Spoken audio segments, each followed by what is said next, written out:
Bem, bom dia a todos. Vamos lembrar da passagem evangélica onde Jesus nos diz que não é o que entra na boca quem lameia o homem, mas o que sai da boca do homem. O que sai da boca parte do coração e é o que torna o homem impuro. E há ainda um outro trecho evangélico onde nós vamos encontrar que comer sem ter lavado as mãos não é o que torna um homem impuro. E diante dessa passagem, Hamed nos propõe uma reflexão sobre as imposições que nós nos colocamos e nos fazemos diante da vida. E ele inicia essa reflexão falando que os costumes de uma época refletem de tal maneira sobre os indivíduos que eles passam a vê-los, primeiramente, como normas sociais, depois como valores morais, culminando, finalmente, como espécies de ordens divinas. A liberdade de pensar e agir é um dos direitos mais sagrados do homem e, portanto, são asas poderosas para o seu adiantamento espiritual. Liberdade da qual nunca o homem deverá abrir mão, em hipótese alguma. Pessoas amarradas por normas opressoras mal podem respirar o ar de suas próprias ideias e mal podem se locomover para o crescimento interior, porque aspirações são anuladas, gestos são vigiados, anseios são negados constantemente. Não é o que entra na boca quem lameia o homem, mas o que sai da boca do homem. Adverte Jesus de Nazaré às criaturas de seu tempo, que se apegaram às práticas e regulamentos pré-estabelecidos pelos homens e dos quais eles mesmos, por serem pessoas ortodoxas e intolerantes, faziam casos de consciência. Os judeus frequentemente confundiam as leis divinas com as leis civis.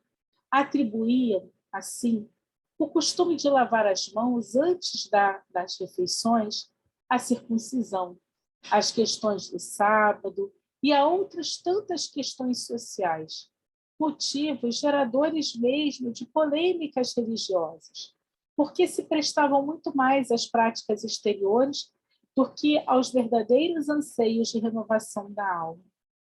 As pessoas de bem, no início do século, declaravam que os senhores dignos e respeitáveis deveriam sair às ruas somente usando chapéu, paletó e gravata, bem como as honradas senhoras, de forma alguma, poderiam andar desacompanhadas da família, devendo também vestir uma espécie de toalete impecável, com imprescindíveis luvas, chapéus, leques e lenços perfumados, como elementos de bem se compor das elites da época. No tempo de Jesus, isso não era muito diferente.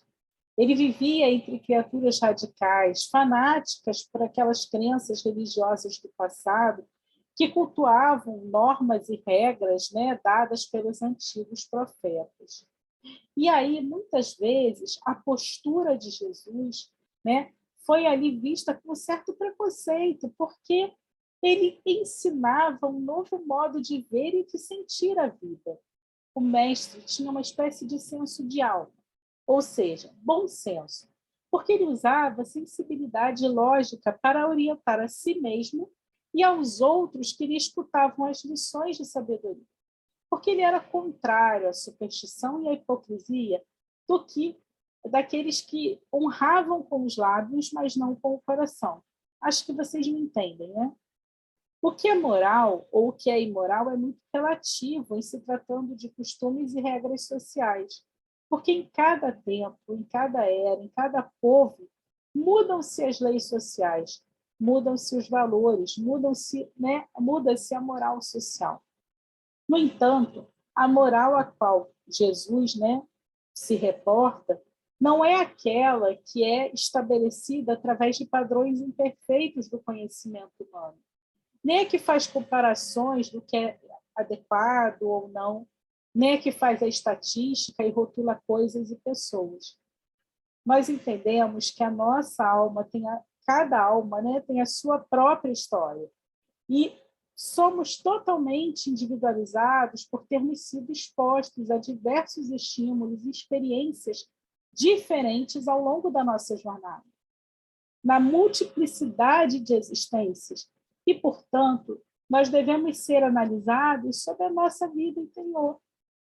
Jesus sabia que boa parte dos nossos sofrimentos ou conflitos internos provinha do fato de nos considerarmos errados, por não estarmos, né, meio que adequados àqueles moldes ou àqueles padrões convencionados pela sociedade. A verdade é que matar será sempre imoral perante as leis divinas. Apesar de que, dentro dos padrões da moral social, quando a gente fala de matar na guerra, é motivo até para condecorações com medalhas e honrarias. Dessa forma, é importante que a gente analise e raciocine com discernimento. A que moral nós estamos pretendendo? Né?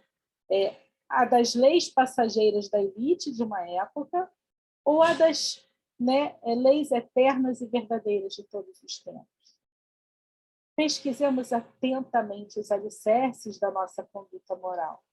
Eles podem ser os frutos da nossa dor, por permanecermos presos ao conflito de lavarmos ou não as mãos, ou podem ser as raízes da nossa felicidade, por seguirmos Jesus, escutando a voz do nosso próprio coração. Nós devemos entender que ter, né, que lidar com a liberdade é algo ainda muito difícil para todos nós. Muitos de nós ainda necessitamos de regras e convenções que nos coloquem aqui naquele molde, naquele padrão, porque aí fica mais fácil da gente escolher um caminho para a gente, né, estar seguindo. E se de repente a coisa não acontece muito como a gente espera, a gente pode responsabilizar o outro, responsabilizar a sociedade, responsabilizar a quem quer que seja, menos a nós mesmos. Lidar com a liberdade é extremamente difícil, porque implica em uma autorresponsabilização. Implica em nós sermos, né, capazes de, ao não conseguirmos, né, que algo efetivamente ocorra, a gente ter que olhar para a gente e falar assim, onde foi que eu errei? Isso às vezes é difícil. Por isso, muitas vezes, a gente prefere ficar seguindo padrões, seguindo convenções. Nós buscamos, muitas vezes, as religiões que ditam para nós normas e padrões de conduta, porque assim fica mais fácil a gente seguir. Se deu errado, a culpa é de Deus que quis assim, né? Mas nós sabemos que nós todos fomos criados simples e ignorantes. E a nós foi ofertada a experiência da vida e seus desafios, para que cada um de nós possa, diante das experiências que nos são ofertadas, crescer e progredir. E, na verdade, não se trata necessariamente das experiências em si, mas da forma como nós vamos absorvendo essas experiências, como nós vamos trabalhando essas experiências e o quanto nós vamos trazendo para nós de conhecimento e crescimento a partir dessas experiências. A responsabilidade é toda nossa. Deus nos ampara, Deus nos guia como Criador. Nós temos potências divinas em nós. Todos nós estamos seguindo a lei natural do progresso, mas as formas de progredir, elas são distintas. Cada um a seu tempo, cada um a seu modo, cada um trabalhando suas necessidades individuais.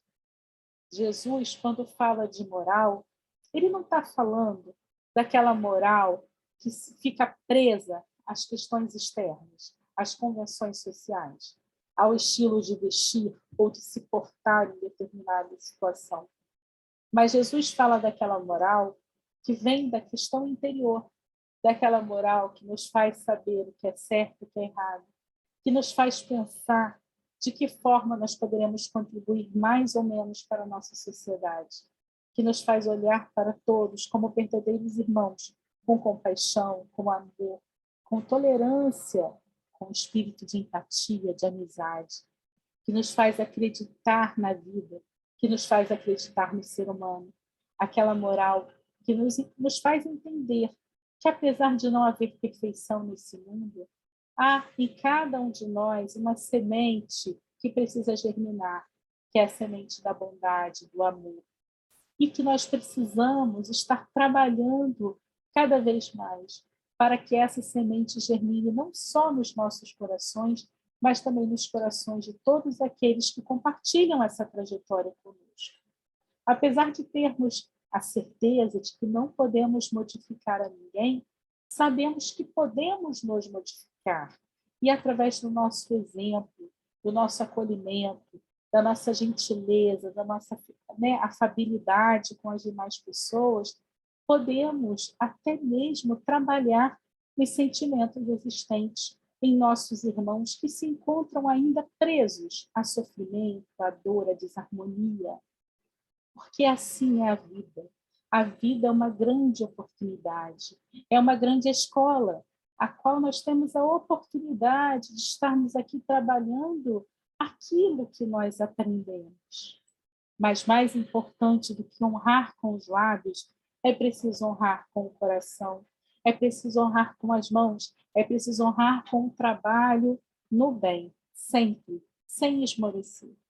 E é isso que a leitura de hoje nos traz. A certeza, né, de que nós precisamos ser capazes de nos libertar dessas ideias, né, dessas convenções sociais que nos aprisionam e não nos permitem ver a beleza que há na diversidade, que há naquele nosso irmão de jornada, que muitas vezes segue outros padrões que não os nossos, mas que tem dentro de si aquela moral que foi citada por Jesus. É aquele indivíduo que é capaz de ajudar o próximo, é aquele indivíduo que é capaz de olhar para a dor do outro, estar ali para sustentar o outro nas suas dificuldades.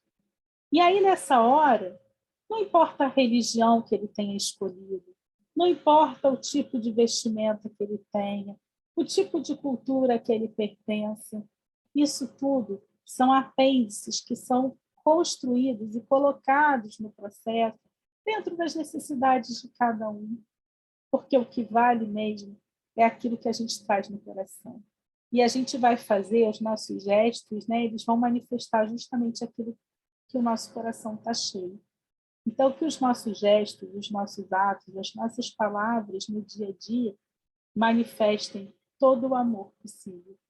E que a gente possa, a cada momento, né, estar seguindo com liberdade, mas uma liberdade muito consciente, né, de que todos nós somos filhos de Deus, que temos Jesus como mestre e guia, e que possamos fazer a nossa melhor parte por esse mundo que tão generosamente nos acolheu e que nos dá tantas oportunidades de crescimento. Muita paz para todo mundo e a gente volta a se encontrar aqui na próxima terça-feira. Que Deus nos abençoe.